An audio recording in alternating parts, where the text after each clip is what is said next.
Vamos começar? Pessoal, primeiro vocês devem estar vendo um boné aqui, né? Olha só, um boné, né? Mas e o cabelo viking, Thiago? O cabelo viking é o seguinte, eu ainda não entendi como que eu faço esta bagaça, né? Porque olha só, precisa prender ele, e eu não sei fazer isso direito, preciso da K. E hoje a K não nos encontramos. Sempre, né? Nós não nos encontramos hoje, né? A K tá fazendo umas coisas, eu vim aqui preparar antes, não sei o que lá. Resumindo, botei o boné pra garantir, não é mesmo? E aí, só pra mostrar meu desalinhamento, eu já botei até um blues aqui pra abrir e não botei nem uma música nórdica, porque hoje eu tô rebelde. E já que eu tô rebelde hoje eu vou falar num conteúdo que, bicho, ou você foca aqui ou você não vai pegar nem a pau. Olha o raio aqui, de Viking a Macklemore. Fala sério. Ou Bus Driver também, né? Tô de truck driver aqui, né? Dos Estados Unidos, aquele truck driver ali. Vamos lá. Hoje, pessoal, falaremos de economia. Certo? Economia. Vi que algumas pessoas ontem ou anteontem falaram, puta, Thiago, mas eu queria um conteúdo um pouco mais técnico agora, né? Falei, tá bom, então vamos lá. Vamos para um conteúdo um pouco mais técnico. Vamos falar de economia, tá? Mas já te adiantando, eu vou falar de economia, vou falar de técnico, vou falar de algumas coisas um pouco mais complexas, mas fiquem tranquilos e tranquilas, porque eu não vou entrar num nível que às vezes uma universidade entraria, tá? Então eu vou entrar em algumas questões um pouquinho mais práticas, que fazem sentido para o seu dia a dia, para você ter um entendimento maior sobre como as coisas se relacionam no Brasil. E com isso, você vai poder consumir melhor, você vai poder tomar melhores decisões, tá bom?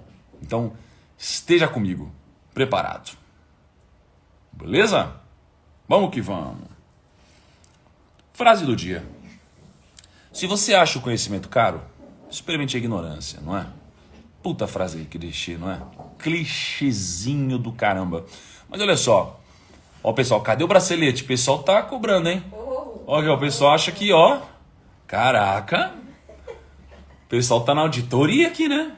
Tá na auditoria.com aqui na live. Rapaz. Uma vez o meu amigo e sócio Bruno Perini, ele disse assim, Thiago, o clichê é clichê por um motivo. Nossa, uma galera apertando a pulseira, hein? Não, clichê é clichê por um motivo. Eu falei, mas por qual motivo, Perini, o clichê é um clichê? Aí ele disse, o clichê é um clichê porque funciona, né? Se não funcionasse, se não tivesse nenhum motivo para ser passado adiante, não seria.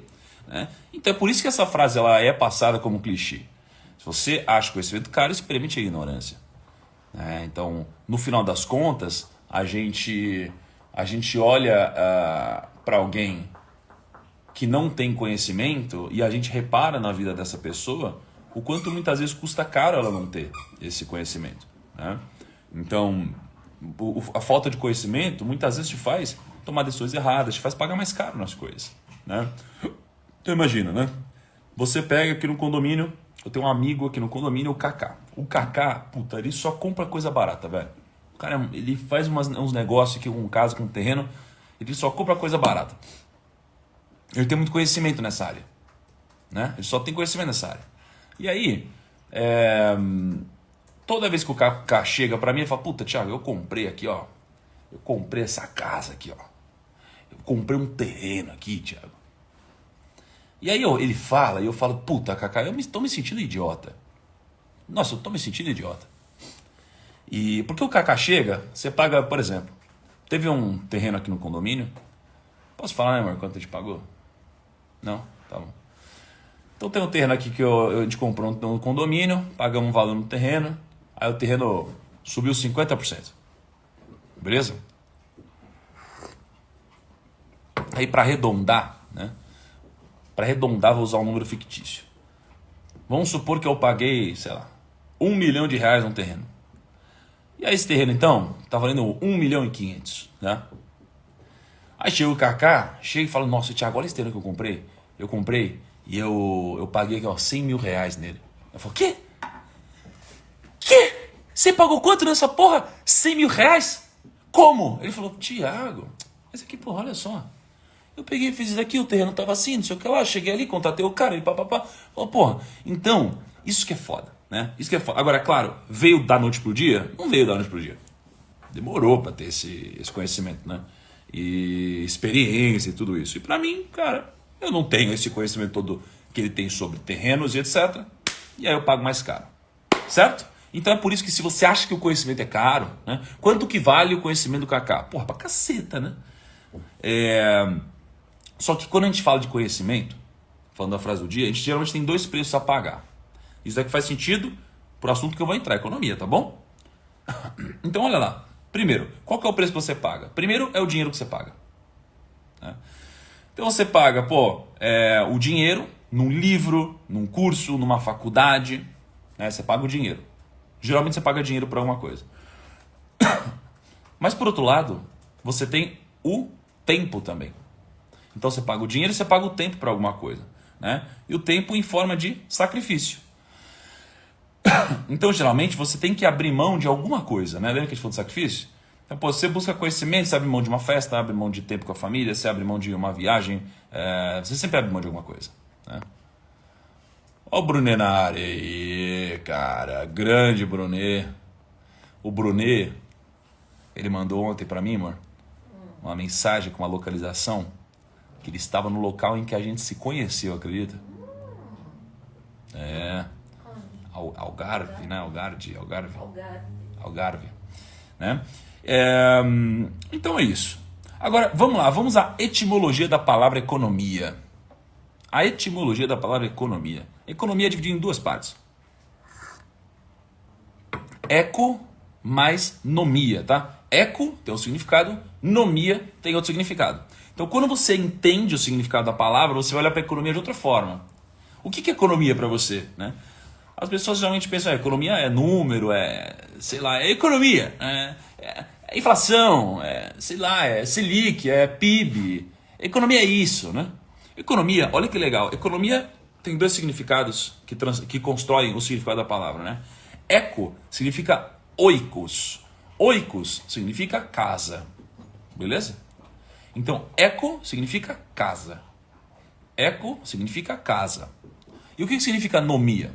Nomia significa nomos. E nomos significa administração. Casa, administração. Então, economia é administração da casa. É a administração da casa. Isso daqui pode ser aplicado, por exemplo, à economia do país, né? A administração do país. É isso que é economia. Sacou? Ficou mais simples, né? Administração doméstica. Isso é economia.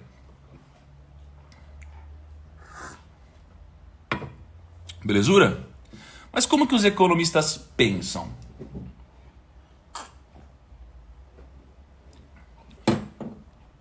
O Araújo falou, estão prestes a entrar em economia. Economia. Estamos prestes a entrar em cirurgia. Vamos que vamos. Boa cirurgia aí, tá? Então vamos lá. Então como que os economistas pensam ou deveriam pensar, né, em relação à administração da casa? Né? Porque para pensar é simples, né? Esquece faculdade, esquece essas coisas. O que o economista faz? Ele cuida da administração da casa, né, de alguma forma, né?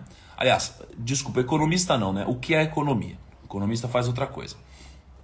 Então, se a economia é o ato de administração doméstica, de você administrar a sua casa de alguma forma, já fica mais fácil olhar para a economia, certo? Só que quando você olha para a administração da sua casa, existem algumas variáveis. E quando você começa a se aprofundar nisso, começa a ficar um pouco mais complexo, tá bom? E já eu vou falar sobre a economia do país. Então, os economistas, eles estudam questões de natureza política, né? Só que eles tentam abordar essas questões com objetividade, né? Com a objetividade de um cientista. Beleza? Então eles estudam questões de natureza política, mas eles tentam ter ali a objetividade de um cientista no detalhe do negócio. Todas as relações se conversando, entendeu? Então pensa, as crianças pequenas, pensa uma criancinha, ela geralmente aprende sobre o mundo, né, com pequenos objetos que representam de alguma forma a versão real de alguma coisa, né? Então pega uma espadinha, puta, tem uma espada de verdade, né? Pega um carro, eles brincam com um carrinho, né? Tem o que mais? Tem um posto. Eu lembro que eu tinha um posto quando eu era mais novo. Eu adorava esse posto, cara. Eu ganhava uns carrinhos pequenininhos. Aí eu pegava o posto, você soltava o carrinho no posto, o carrinho ia descendo assim. Aí misturava um posto com uma pista de corrida, né? E aí, Cara, a gente aprende sobre o mundo olhando para esse tipo de coisa. Aí a gente aprende olhando para esse tipo de coisa, tá? Só que da mesma forma que uma criança usa um modelo para compreender o mundo real, então se ele olha para um modelo que replica o mundo real de alguma forma, os economistas, eles usam modelos com o mesmo objetivo. Eles usam modelos com o objetivo de compreender o mundo real também. Entende? Então o economista faz a mesma coisa que a criança faz sem saber. A criança ela brinca com a fazendinha dela, com não sei o que lá, e daqui replica o mundo real, né? Agora a economia, eles criam modelos com o mesmo objetivo de replicar o mundo real, né? De compreender o mundo real. Então se eu mexo numa coisa aqui, eu vou ter um impacto aqui. Certo? Então você começa a ter um modelo. Então tem coisas que são naturais, né? Ações e reações. Então, se eu chegar agora e falar assim, alguma coisa para cá e eu for agressivo com ela, a cá vai provavelmente me retalhar de alguma forma. Então isso aqui é um modelo, né? Quanto mais agressivo eu for aqui, mais agressiva ela vai ser de volta, né? Então eu já tenho aqui uma ação, uma reação. E na economia você vai identificando todas essas pontas. Pô, se eu aumentar a taxa de juros, o que acontece? Né? Se mais gente vier para a bolsa, o que acontece? Se eu subir o dólar, o que acontece? Né? Então você começa a ter todas essas relações. Beleza? E qual que é o objetivo da criação desses modelos que os economistas fazem? O objetivo é eles poderem compreender a relação de todas essas variáveis. Quais geralmente são algumas dessas variáveis? É o PIB, é a inflação, é o desemprego. Então olha só que interessante. Se você, durante o Covid, né, tem muito debate. Não, mas a economia não importa. O que importa é só salvar vidas, né? Só que no final das contas a economia está relacionada a salvar vidas, né? Tem um livro, qual que foi o livro agora? Tem um livro que ele demonstra um estudo, eu não lembro qual é o livro agora, que a cada 0,5% de desemprego você aumenta em 100 mil mortes, 500 mil mortes, sei lá quantas mil mortes, né, na ponta final. Eu acho que são 100 mil mortes, tá? Então se você aumenta o desemprego em 10%, né, a gente estaria falando de aumentar em quantas mortes, né, de alguma forma. Então, é claro que existem muitos modelos de suposições e é difícil, né, você ter uma verdade absoluta, né? Porque por mais que o objetivo da economia seja você conseguir encontrar a verdade absoluta em modelos que funcionem, na prática é muito difícil você tomar uma decisão. É muito difícil, né? Você fala assim, cara, mas e agora? Faço isso ou faço aquilo? Faço aquilo ou não sei o que lá? Porque você vai impactar, porra, às vezes, o país inteiro, né? Então como que toma uma decisão dessa? É muito difícil, tá? Então vamos lá. Quando a gente olha para macroeconomia, tá? Os cientistas, os economistas e os detetives, eles têm algo em comum. Eles tentam entender o mundo ao seu redor. Tá bom? Então, a observação das fontes de informação vai ser importante para que você crie os seus modelos. Tá? Então, quando você vai no mercado, imagina assim, ó, você vai no mercado. O que você percebe quando você vai no mercado? Você consegue sentir na ponta a variação dos preços no mercado. Então você olha lá, você fala, puta, o arroz está ficando mais caro, está ficando mais barato. Né? Você olha para a cerveja e fala, puta, está ficando mais caro, mais barato. Você olha para a carne, está mais caro, mais barato. Não é? Então você consegue, indo no mercado, descobrir qual está sendo o efeito dos preços aqui. Então quando a dona de casa reclama que o tomate está mais caro, que sei lá o que está mais caro, você consegue ver o que está acontecendo na ponta. Mesmo sem você entender de economia, não é? Quando você está procurando emprego, você consegue ver se as empresas estão contratando ou não. Então você vê se o desemprego está alto ou não, você consegue sentir isso. Quando você entra numa loja, você consegue perceber se existe escassez de produtos ou não. Tá? Então, por exemplo, quando a pessoa fala de congelar os preços, não, tem que congelar o preço porque está ficando muito caro. Isso daqui não é uma solução economicamente viável. Isso daqui gera um efeito oposto, né? Não, eu vou congelar o preço para o papel higiênico não subir. Não, papel higiênico... O que é na pandemia que estava ficando caro mesmo, amor? Ficando caro ou escasso? Não, caro. Álcool em gel. Álcool em gel. Não, vou congelar o preço do álcool em gel. O que acontece se você congelar o preço? Se você congelar o preço, você tem uma escassez de produto. Então, quando você entende economia, você ouve algumas groselhas aparecendo na mídia e que são muito preocupantes, mas qual que é o problema? Como o país não percebe algumas coisas, né? Uma parte por ignorância, uma parte por conflito de interesse, uma parte por discordar com razão, né? Às vezes, só que não tem debate, a gente toma muitas decisões erradas, né? Pega o carro hoje, olha como o carro está subindo de preço. Você já viu isso? Você tem carro usado valendo mais do que, sei lá, apreciando mais do que ele deveria depreciar num cenário padrão. Da onde que a gente pega e consegue entender mais sobre a economia do nosso país? A gente não precisa ir no mercado para ver o que acontece com os preços. Eu não preciso ir na loja para ver se tem escassez de produto. Eu não preciso pedir emprego todo dia para ver se eu tenho desemprego. Existe um censo. Existem dados. Tá? Esses dados, eles geralmente extraem informações direto dos brasileiros. Então você tem um monte de pesquisa rolando. O pessoal conversa com as famílias brasileiras e pergunta: quanto está a sua renda? Quanto você ganha? A saúde, não sei o que lá. Educação, você estuda? Quantas televisões você tem na sua casa? Faz um monte de pesquisa. A gente começa a ter um monte de dado. E quando a gente começa a ter um monte de dado, a gente começa a ter várias estatísticas para a gente analisar. E isso daqui vai impactar o nosso dinheiro. Isso daqui vai impactar o nosso dinheiro. E é por isso que eu estou falando de economia hoje. Porque vocês, gente, vocês não são qualquer um, pô. A gente está aqui acordando às 5 da manhã, 9º dia do desafio, já ficou 40 mil pessoas para trás, continuamos 40 mil pessoas aqui. Cara, a gente não é qualquer pessoa, pô. A gente precisa entender sobre isso aqui. A gente precisa, entendeu? É por isso que eu estou falando sobre isso. Então, foca nessa bagaça, tá? Pensa assim, ó, vamos falar do PIB. PIB é o Produto Interno Bruto. Produto Interno Bruto. Então, muitas vezes você vê, mas o PIB do Brasil subiu 3%. Lembra uma groselinha que acho que foi o Bolsonaro que falou, não sei quem falou, pô, a gente cai 4%, sobe 5%, dá 9%, né? Alguma coisa assim. Então assim, ele está falando do PIB, né? Então o PIB, ele é muito interessante porque imagina o seguinte, vou pegar um exemplo muito banal aqui pra gente aprender sobre PIB, né? Imagina que uma economia, ela produz 4 maçãs e ela produz 3 laranjas. Como que eu faço, né, para somar essas duas coisas? Eu não consigo somar essas duas coisas, concordam? Cara, eu não consigo somar maçã com laranja porque são unidades diferentes. São unidades de maçã, são unidades de laranja. Então eu preciso converter isso aqui para um padrão comum. Qual que é o padrão comum que eu trago aqui, né? Eu geralmente trago para um valor financeiro. Então, por exemplo, se a maçã ela custa 50 centavos e a laranja custa R$1, agora eu consigo calcular o PIB. Então, como que eu calculo o PIB matematicamente falando? Eu vou pegar aqui quantidade de maçãs vezes preço das maçãs, mais quantidade das laranjas vezes preço das laranjas. Tá?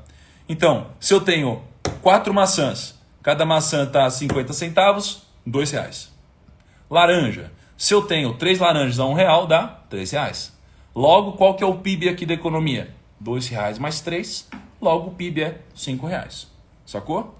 Agora imagina calcular isso daqui dentro de um país. Fica muito mais complexo, não é? Por exemplo, o Brasil, em 2019, teve um PIB de 1,84 trilhão de dólares. O que é importante você notar aqui? É importante você notar que o PIB do Brasil ele foi dado em dólares, mesmo a gente usando o real. Por quê? Porque se eu não tiver um PIB em dólares, como que eu vou comparar o PIB do Brasil com o PIB da Argentina? Ou com o PIB da China, ou com o PIB dos Estados Unidos, ou com qualquer outro PIB? Eu não vou, né? Então a gente precisa trazer para a mesma medida. Para a mesma medida a gente precisa trazer. Certo? Agora vamos lá. Vamos brincar de imaginar. Eu vou falar de uma forma geral sobre economia para você entender algumas relações importantes, tá bom? A gente vê a cada 45 dias o Copom, né? Comitê de Política Monetária, mudando a nossa taxa de juros de alguma forma, certo? Ele muda a nossa taxa de juros de alguma forma. E aí você olha para aquela bagaça, né? E aí, sempre que muda a taxa de juros, eu faço um vídeo. É muito engraçado isso, gente. Olha só, é muito engraçado. Eu sei que vai ter Copom. A reunião de Copom acontece geralmente quarta-feira. E aí, quando tem uma reunião de Copom, eu vou lá e falo, ó, vou soltar um vídeo. Por quê? Porque vai bombar. Por quê? Porque vai mudar a taxa de juros. E quando muda a taxa de juros, a galera entra em pânico e fala, meu Deus, meu Deus, meu Deus, e agora, e agora, e agora? E agora, que geralmente muda pouca coisa. Mas eu faço um vídeo ainda assim, as pessoas querem. Eu faço um vídeo explicando a diferença das coisas, né? O movimento das coisas. Então, qual é a relação das coisas, né? Pensa que o mundo, ele é uma engrenagem perfeita. O mundo ele é uma máquina perfeita, né? Com várias engrenagens que se conectam. Mas talvez ninguém tenha conseguido decifrar ainda o código do mundo, né? Como todas as coisas funcionam. Talvez ninguém ainda tenha um modelo perfeito que consiga ser preditivo de acordo com algumas mudanças nas variáveis, né?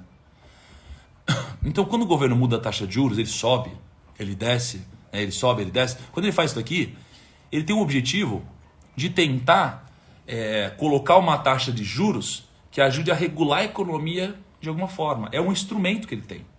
É um instrumento. É igual assim, ó, eu tenho um time de vendas.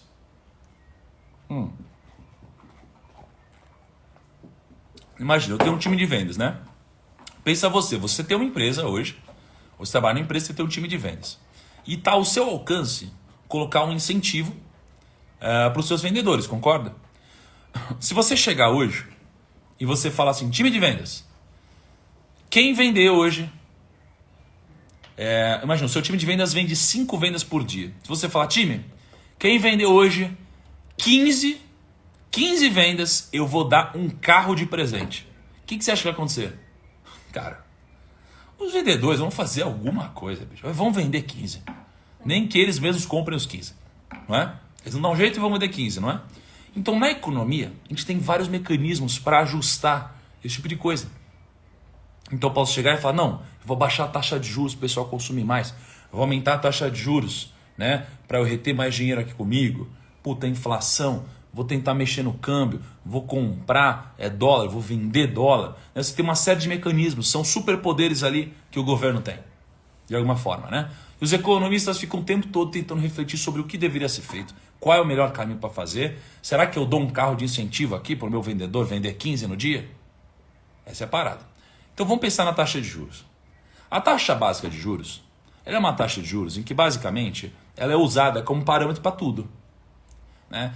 Então eu tenho a taxa Selic, ela chama taxa básica de juros, está no nome dela, taxa básica de juros. Por quê? Porque ela é taxa básica, tudo leva em consideração a taxa Selic de alguma forma, direta ou indiretamente, tá bom?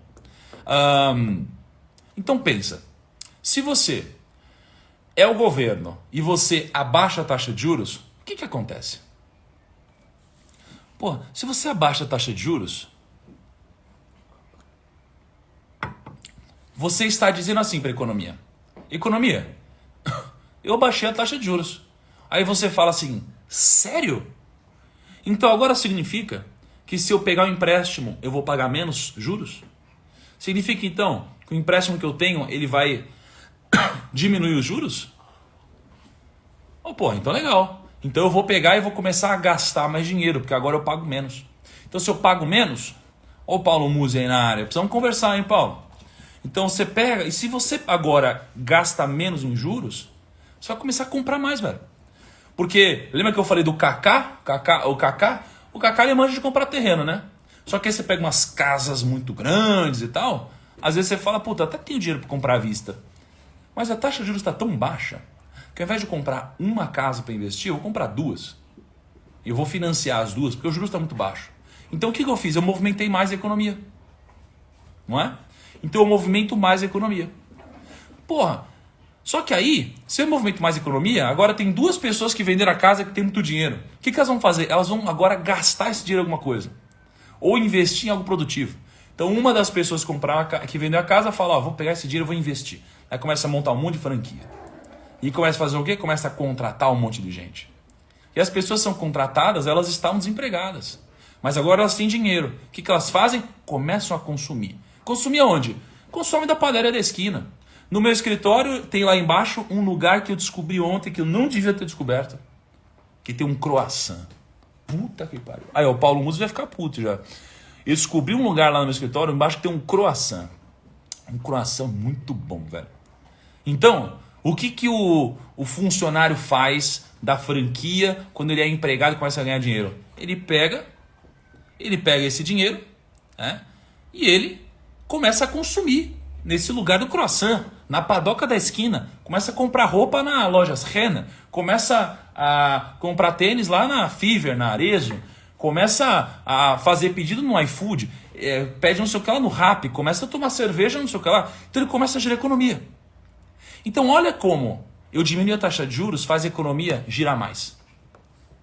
Só que se eu diminuir a taxa de juros faz a economia girar mais, o que acontece geralmente, por exemplo, com o investimento em ações? O investimento em ações, ele tende a se beneficiar, não é? Porque quando eu invisto em ações, eu compro empresas. Essas empresas, elas vão ter mais gente consumindo delas e elas vão investir mais nelas mesmas.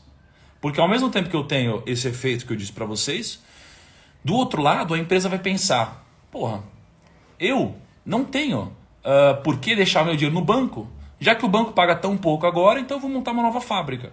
Aí ela vai e monta uma nova fábrica. Né? Então, eu sou espoleto, eu produzo macarrão, né? Massa. Agora eu falo, quer saber? Agora eu vou montar uma fábrica para produzir, sei lá, vou produzir meus próprios molhos artesanais aqui. O ketchup, o molho de tomate. Qual que é o nome do molho? Molho branco? Pode ser. Molho branco? Eu produzo molho branco, sei lá o quê. Então eu começo a produzir mais. E aí, eu não vou mais comprar dos outros isso. Eu vou produzir o meu próprio. Quando eu vou produzir o meu próprio, eu vou contratar mais gente. Essas pessoas, elas vão ganhar mais dinheiro. Minha empresa vai vender mais. Então o impacto na economia de diminuir a taxa de juros é positivo para os negócios. Só que por outro lado, você concorda que as pessoas elas vão comprar mais? Chegando a essa conclusão, vão comprar mais. Só que o que acontece quando a gente decide comprar mais? Imagina, né? Eu tô tomando um café aqui, né? Esse café, esse daqui é o Nespresso ou é o do Starbucks? Starbucks. Ok. Então esse café aqui é um café do Starbucks. Um café do Starbucks, a gente bota na maquininha. Só que pensa assim, se eu compro esse café todo dia, e agora tem mais gente entrando na onda, e mais gente agora com dinheiro para consumir, e mais gente consumindo, e elas começam a comprar o mesmo café que eu, o que vai acontecer?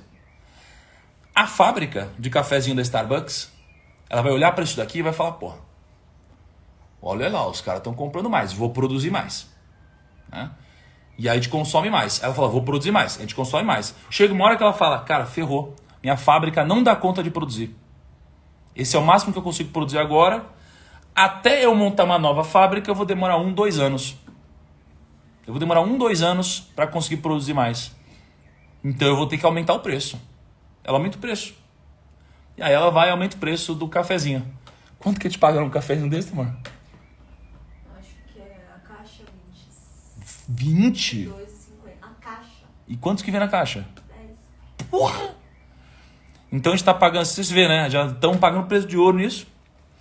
2,20 mais ou menos por cápsula. Aliás, ajuda a gente. Se alguém tiver uma dica como economizar em cápsula, né? Porque a ideia não é cortar o cafezinho, lembra? Mas me ajuda aí, se alguém tiver alguma dica. E aí o Starbucks fala, cara, quer saber? Tem muita gente querendo comprar, tem muita gente com dinheiro. Porra, então eu vou aumentar o preço. Ao invés de 2,20, eu vou cobrar 2,42. R$2,42. Aí falou, caraca. Ó, o pessoal deu uma dica incrível aqui, ó. Bebe café coado. Olha que genial. Pô, genial, pô. Então agora o café tá 2,42. Só que se o café tá 2,42, o que significa? Significa que a inflação foi de 10%. Então o preço das coisas ficou mais caro. Entendeu? O café, ele ficou mais caro. Entende? Só que a mesma lógica agora da cápsula do café vai funcionar com tudo. Pô, imagina, todo mundo está se mudando e comprando copos para suas casas, né? Porra, a demanda está muito grande, acontece, o preço sobe. Imagina na feira, né? Na feira, você tem lá o pastelzinho, tem uma feirinha de quinta aqui no condomínio, pá. E aí, você pega, vai na feira, tem pastel lá. Aí tem pastel de calabresa com mussarela, tem pastel de frango com, sei lá, catupiry, milho, um monte de coisa. Aí você chega lá, não tem ninguém ao seu redor. Você pensa, porra, que legal. Tem só eu, o preço tá bom. Aí, agora, você volta na outra quinta, tá lotado. Não tem pastel para todo mundo. Se o pastel, o Joãozinho do pastel, ele aumentar o preço do pastel, o que vai acontecer? Vai ter algumas pessoas que talvez não comprem. Mas como a demanda é muito grande, os preços vão subir. Então você vai ter inflação. Então quando a gente diminui a taxa de juros, o que geralmente isso aqui gera? Inflação. Certo? Gera inflação. Chega uma hora que, cara, você precisa mexer na taxa de juros. Porque pensa, a inflação está subindo. Chega uma hora que você precisa fazer o quê? Você precisa falar, cara, peraí, eu preciso desincentivar um pouco o consumo de alguma forma. Preciso desincentivar o consumo. Pô, o pessoal tá falando que só tô falando de comida, mano. Vou falar de outra coisa agora. Tá bom, vai. Vou falar de outra coisa aqui, né? Então chega uma hora que eu preciso falar, cara, eu preciso parar de baixar a taxa de juros, preciso subir a taxa de juros, né? Para desincentivar um pouco o consumo e incentivar a poupança, né? Incentivar eu guardar dinheiro. Mas aí você pensa o seguinte, aconteceu muito durante a pandemia, né? Impressão de dinheiro. E a gente começa a entrar no Bitcoin, né? Impressão de dinheiro. O governo, ele tem uma máquina de imprimir dinheiro, certo? Antigamente, a gente só podia imprimir dinheiro quando a gente tinha ouro guardado. Vocês sabiam disso? Existia o padrão ouro, que a gente chama. Quando a gente tinha, então, ouro, a gente podia imprimir dinheiro de acordo com o ouro que a gente tinha. Se eu não tivesse mais ouro, eu não podia imprimir mais dinheiro.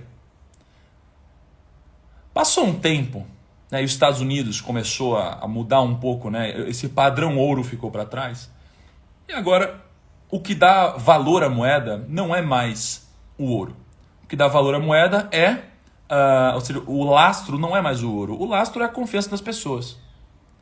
Para pensar, você pega essa bagaça aqui, ó. Se a gente acreditar que isso aqui tem valor, isso aqui tem valor. E pronto. É assim que funciona hoje o dinheiro. Só assim. A gente dá valor para um pedaço de papel. Essa bagaça, entendeu? Aí, a gente gravou na Finclass com o Yuval Harari. Yuval Harari. Tá? Yuval Harari é aquele cara do Sapiens. Incrível, né? A gente gravou com ele em Israel. Olha o que esse cara falou. Ele falou assim, ó. Nem todos acreditam em Deus. Mas todos acreditam no dinheiro. Olha que foda. Nem todos acreditam em Deus, mas todos acreditam no dinheiro. A gente dá valor a isso. Então, durante um tempo, a gente deu valor a várias coisas diferentes. A gente faz uma moeda aqui, o chip. Tava fazendo merda. E aí, a gente dá valor ao dinheiro. Entende? É a gente que dá valor. É um papel, velho. Só que, olha só, a gente dá valor para um pedaço de papel. E quem controla isso daqui, geralmente é o governo. Então o governo chega, né? E ele fala assim, vamos imprimir mais dinheiro. Olha que puta solução que eu tive. Nossa, mas eu sou um gênio, né? Eu falo, vou imprimir dinheiro. Qual que é o valor do dinheiro? Não, o valor é eu acreditar que vale. Ah, é? Tá bom. Então a gente acredita que um pedaço de papel vale. Chega aqui, o governo fala, eu tenho a solução de todos os problemas, eu vou imprimir dinheiro. Então imagine o seguinte. A gente tem, por exemplo, numa vila. Numa vila, a gente tem R$1 milhão em circulação. Tá bom? A gente tem R$1 milhão em circulação, a gente mora numa vilinha. Aquelas vilinhas, né? Tem o cara que pesca, tem aquele que faz as armaduras, né? Tô vendo Vikings, né? Aí tem o cara que faz armadura, tem o que mais? Tem o da agricultura, tem o, sei lá, o juiz lá, meio corrupto, que mais que tem? Sei lá, tem um monte de figura, né? O que faz a comida, o que vende comida, o que planta, o que caça, o que sei lá o que e tal. E aí, a gente tem R$1 milhão aqui, ó, nessa economia rolando. Então chega um carinha, ele tem aqui 1.000 moedas, e aí ele pega e paga 1.000 moedas pela comida do cara que está do outro lado. Quando o governo chega aqui e fala, opa, eu vou apertar um botão e eu vou imprimir moeda. Ele chega e bota, por exemplo, mais R$1 milhão em circulação. O que vai acontecer? Qual é o impacto disso na economia? O impacto disso é, bom, se eu tenho os mesmos produtos em circulação e agora eu tenho 2 vezes mais dinheiro em circulação, o que vai acontecer é os preços vão subir. Porque você tem muito mais dinheiro em circulação e vai gerar inflação. Então, quando você imprime moeda para você ajudar as pessoas, o impacto é, você talvez possa até ajudar no curto prazo. Isso é efeito de primeira ordem. O efeito de segunda ordem é, os preços vão subir. Então a pessoa, ela vai ter um dinheiro agora, porque você imprimiu um dinheiro, porém, o café não, vamos falar de outra coisa. Porém, o barco que a pessoa construía lá, que estava custando R$100 mil, agora vai custar, por exemplo, R$150 mil. Ele vai aumentar o preço. Então, a gente pode imprimir, botei dinheiro no meu bolso, gera inflação. Posso imprimir, botei dinheiro no meu bolso, gera inflação. Só que aí gera inflação e às vezes a gente precisa controlar a inflação. O que a gente faz aqui com a inflação? Pô, tô falando, deixa eu subir a taxa de juros. Aí você sobe a taxa de juros. O que gera? Desemprego. Porque as empresas param de investir tanto, geram desemprego. Tá? É por isso, por exemplo, que a galera defende tanto o Bitcoin. É por isso que eu tenho o Bitcoin. Porque o Bitcoin não dá para o governo imprimir. Ele é escasso. Ele tem 21 milhões de Bitcoins e pronto. Não dá para você imprimir mais Bitcoin. Né? Então, é por isso que eles chamam do Bitcoin de uma moeda deflacionária ao invés de uma moeda inflacionária. Você sabia que o dólar, ele teve 20% do dinheiro que roda hoje, né, do dólar, ele foi impresso durante a pandemia? 20% do dólar em circulação foi impresso durante a pandemia. Só que aí você pensa, caraca, e o impacto de... Então a gente já sabe como que isso aqui se relaciona com desemprego, com emprego, com aumento dos preços, diminuição dos preços, né? Como que inflação. Agora imagina o dólar. Não, mercado de ações, a gente falou tudo isso. Agora imagina o dólar. Antigamente eu lembro que o dólar era 1 para 1. 1 para 1, gente. Com R$1 eu comprava $1. Aí imagina, o que acontece se o dólar for, se ao invés de precisar pagar R$1 para $1, eu precisar pagar R$5 para $1. O que acontece? O que vai acontecer aqui é claro. Eu vou precisar pagar muito mais pelo mesmo dólar. Isso significa que se eu precisar comprar alguma coisa de fora, vai ficar muito mais caro, né? Então eu vou querer comprar meu iPhone, puta, ferrou, vou pagar caro, meu. Porque a minha moeda ela vale menos. Do outro lado, o que acontece? Eu lembro que veio um alemão negão. Eu nunca tinha visto um alemão negão, né? Aí veio um alemão negão brother, um cara incrível, uma das pessoas mais sensacionais que eu já conheci. O cara veio, me deu uma aula de negócios, de mentalidade, de tudo. Eu lembro que a gente almoçou num restaurante japonês, no Kitchen, lá no Shopping JK. A gente almoçou no Kitchen, né? O Kitchen é um restaurante premium, né? É muito gostoso, incrível, mas não é para você ir todo dia, é mais caro e tudo mais. Aí fui eu com esse meu amigo, e aí ele chegou, né? Comeu lá o que tinha que comer, aí ele pediu sobremesa. Aí chegou a sobremesa, o garçom trouxe o cardápio da sobremesa. Quando trouxe o cardápio da sobremesa, o que aconteceu, velho? Ele olhou, ele falou assim, tá em real isso daqui? Né? Eu falei, tá em real. Ele falou, me vê uma de cada. Ele fez assim, velho. Eu fiquei, hã? Ele pediu uma sobremesa de cada no restaurante. Uma sobremesa de cada, tipo, é bizarro isso, né? Aí trouxe uma sobremesa de cada. Aí depois chega a conta e falou, não, deixa que eu pago. Ele foi lá e pagou, deu, sei lá, 50 euros, alguma coisa assim, que pra ele, cara, nem fez tanta diferença assim. Pagou o meu, dele, tudo que ele pediu, né? Então, cara, o que aconteceu? Velho, a moeda dele compra tanta coisa. Então, quando você tem esse efeito do câmbio, fica mais caro pra gente. Meu, a galera tá via... Cara, é muito engraçado ver os comentários de vocês, ó. Um primo falou assim, ó, tá sem a pulseira, primo? O pacto. Tá aqui a pulseira, tá bom? Aí eu, tá aceitando a calvície? Não, pô, é que você não tava no começo da live porque você é atrasado e não se comprometeu e não realizou o comprometido.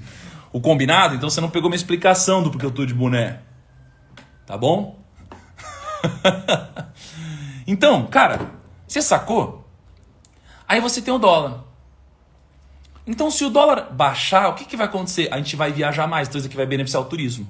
Se o dólar subir, fica mais caro, não é? A nossa moeda, a gente já tem mais de 10 tentativas de moeda. E o real, que é a tentativa mais recente, já depreciou 85%. O dólar já depreciou mais de 95% desde a sua criação.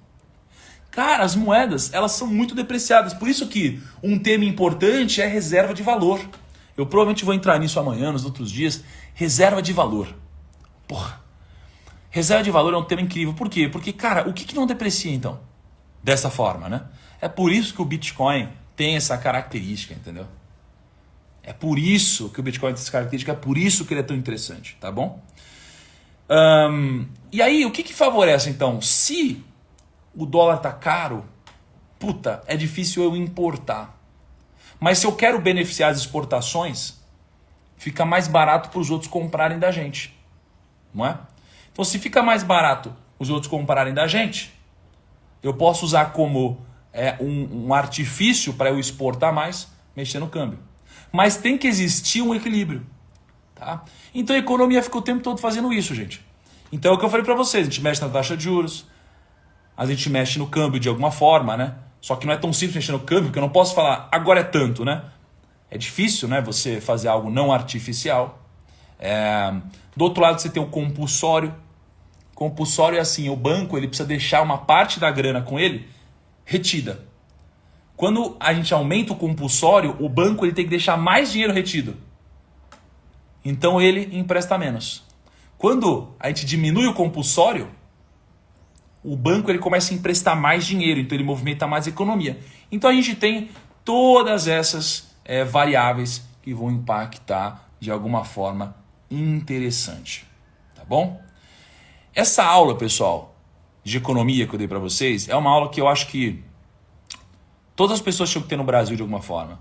Para a gente tomar decisões mais conscientes, para a gente poder unir de uma forma mais transparente o país, em prol do que realmente funciona, e sabendo que quando a gente toma algumas decisões guiadas pela emoção, o que vai acontecer de fato é que a gente vai ter efeitos de segunda ordem muito nocivos.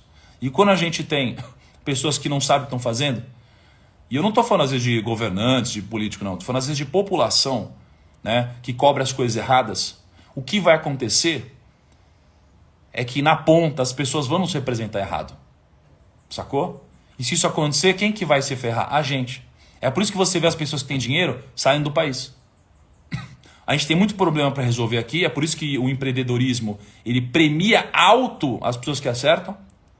Por outro lado, as pessoas acertam e falam, cara, eu vou ficar à mercê de uma moeda que vai perder valor o tempo todo, de regras que vão tirar o meu dinheiro através do aumento de impostos o tempo todo, de riscos de confisco constantes e um monte de coisa. Não, eu vou mudar.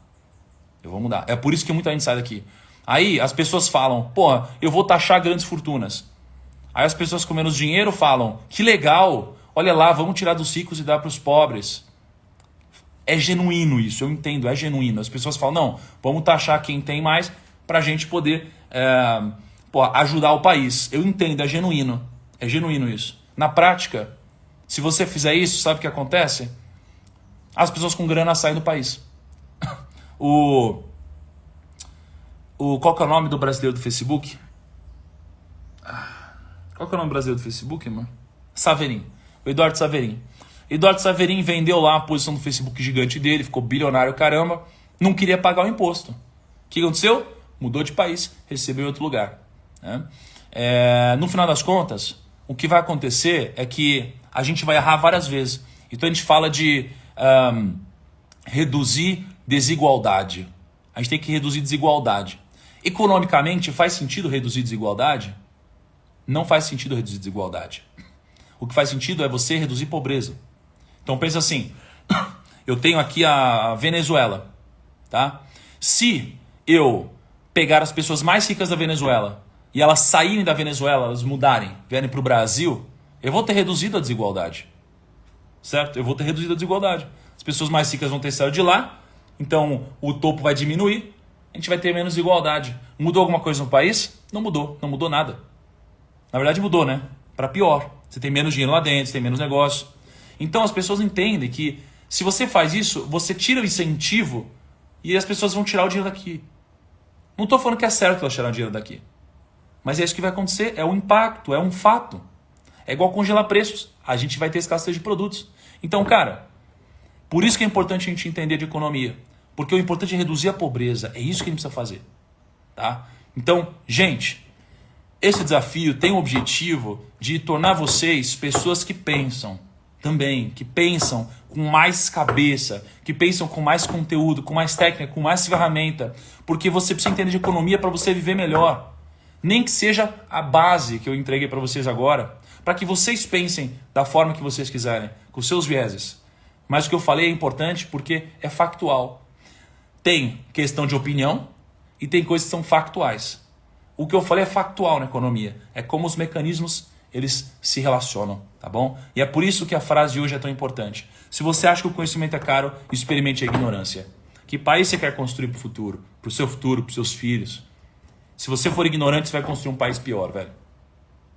Você vai construir um país pior. Esse é o custo da ignorância. É você achar que você tá, movimentos e tal. E você só tá se ferrando, cara. Ferrando com você, com sua família, com todo mundo, cara. Tá bom? Se você acha que o conhecimento é caro, experimente a ignorância. Espero você amanhã no nosso 10º dia do desafio. Vou postar a frase do dia agora. Peço para vocês darem um soquinho que participaram. 39 mil pessoas. Quero ver 39 mil soquinhos. Pô, terminou aqui, vai dar um maldito soquinho que participou. Marca uma pessoa que tinha que ter tido essa aula de economia. Compartilha nos stories a frase do dia. E vamos para cima. Boa terça-feira para todo mundo. E para o pessoal do Meu Milhão, sejam muito bem-vindos, bem-vindas. Nos vemos em breve ao vivo, tá bom? Grande abraço, tchau.